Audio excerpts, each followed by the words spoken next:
his struggling campaign to win the White House with a whopping big $3.2 trillion in tax increases over 10 years. Let's bring in my next guest. He's Andy Puzder, former CKE restaurant CEO. Andy, it's astonishing. This is the Walter Mondale road to, a whopping failure, a landslide loss. Well, you're right. Mondale ran against a president who cut taxes, created jobs. He went and told the American people he was going to raise their taxes, and he lost 49 states in the general election. So Biden's on the wrong path here. It may be the right path to get the nomination. You've got to keep those Democratic socialists who kind of guide the Democratic Party. You've got to keep them happy during the primary process, and they fall for this politics of envy. This is something they like. So in that sense, he may be on the right path in the primary, but in the general election, this is a killer.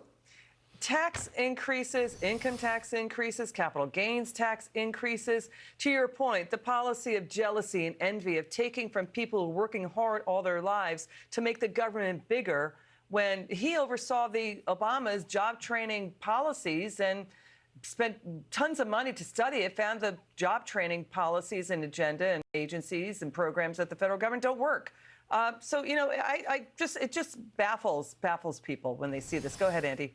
Well, even stranger than that, something that nobody talks about is that the first full year, fiscal year that the government had the tax cuts in place, tax revenue went up $200 billion. I mean, the tax cuts didn't decrease tax revenue, they increased tax revenue. So how are you going to get rid of the tax cuts that increase tax revenue and somehow generate more income from getting rid of them? It doesn't make any sense. It's kind of that Democratic socialist math. It just doesn't add up. Quickly, Joe Biden campaign trying to capitalize on that hot mic moment with Justin Trudeau and Francis Macron making fun of the president. The campaign ad, though, leaves out the fact that the head of NATO says, yeah, Trump is working to get NATO countries to spend more in their own defense to stand up to Russia. Nowhere do you see that in, of course, the campaign ad.